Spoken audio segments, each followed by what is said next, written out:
ಬದುಕಿನಲ್ಲಿ ಎಲ್ಲವೂ ಎಲ್ಲರಿಗೂ ಕೆಡುಕಾಗಿ ಪರಿಣಮಿಸೋದಿಲ್ಲ. ಒಬ್ಬರಿಗೆ ಕೆಡುಕಾಗಿದ್ದು ಒಬ್ಬರಿಗೆ ಒಳಿತಾಗಿ ಬಿಡತ್ತೆ.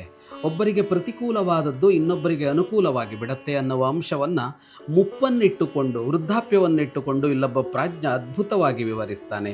ಅಲಂಕರೋತಿ ಹಿಜರ ರಾಜಾಮಾತ್ಯಭಿಷಗ್ಯತೀನ್ ವಿಡಂಬಯತಿ ಪಣ್ಯಸ್ತ್ರೀ ಮಲ್ಲಗಾಯನ ಸೇವಕಾನ್. ವೃದ್ಧಾಪ್ಯ ಬರುತ್ತೆ, ವಯಸ್ಸಾಗತ್ತೆ. ಒಬ್ಬ ವೇಶ್ಯೆ ಇದ್ದಾಳೆ, ವಯಸ್ಸಾಯಿತು ಅಂದರೆ ಅವಳಿಗೆ ವೃತ್ತಿ ಇಲ್ಲ, ಹಾಗಾಗಿ ಅವಳಿಗೆ ಅದು ಮಾರಕ. ಒಬ್ಬ ಜಗಜಟ್ಟಿ ಇದ್ದಾನೆ, ವಯಸ್ಸಾಯಿತು ಅಂತಂದರೆ ದೇಹದಲ್ಲಿ ಆ ಶಕ್ತಿ ಇರೋದಿಲ್ಲ. ಹಾಗೆಯೇ ಒಬ್ಬ ಗಾಯಕ ಇದ್ದಾನೆ, ವಯಸ್ಸಾಯಿತು ಅಂದರೆ ಧ್ವನಿ ಬಿದ್ದು ಹೋಗಬಹುದು.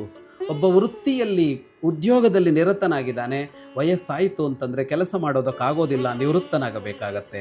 ಆದರೆ ಇದೇ ವೃದ್ಧಾಪ್ಯ ಒಬ್ಬ ರಾಜನಿಗೆ ಬಂದರೆ ಅದು ಅವನಿಗೆ ಭೂಷಣವಾಗತ್ತೆ, ಒಬ್ಬ ಮಂತ್ರಿಗೆ ಬಂದರೆ ಅದು ಅವನಿಗೆ ಭೂಷಣವಾಗತ್ತೆ, ಒಬ್ಬ ವೈದ್ಯನಿಗೆ ವಯಸ್ಸಾದರೆ ಅದು ಅವನಿಗೆ ಇನ್ನೂ ಹೆಚ್ಚು ಭೂಷಣವಾಗಿ ಒದಗತ್ತೆ. ಒಬ್ಬ ಯತಿಯ ವೃದ್ಧಾಪ್ಯ ಅವನನ್ನು ಇನ್ನೂ ಹೆಚ್ಚು ಶ್ರೇಷ್ಠ ಅಂತ ಅನ್ನಿಸುವಂತೆ ಮಾಡುತ್ತೆ. ಅಂದರೆ ಇವರಿಗೆಲ್ಲ ವಯಸ್ಸಾಯಿತು ಅಂತ ಅಂದಷ್ಟು ಗೌರವ ಹೆಚ್ಚು ರಾಜ, ಮಂತ್ರಿ, ವೈದ್ಯ, ವಿದ್ವಾಂಸ ಮತ್ತು ಯತಿ ಮೊದಲಾದವರಿಗೆ.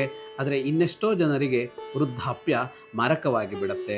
ಬದುಕಿನಲ್ಲಿ ಕೆಟ್ಟದ್ದು ಒಳ್ಳೆಯದು ಅಂತ ಅನ್ನೋದು ಯಾರಿಗೆ ಬಂತು ಅನ್ನೋದರ ಮೇಲೆಯೇ ನಿರ್ಣಯ ಅಂತ ಇವನು ಹೇಳ್ತಾನೆ. ಶುಭಂ ಭೂಯಾತ್.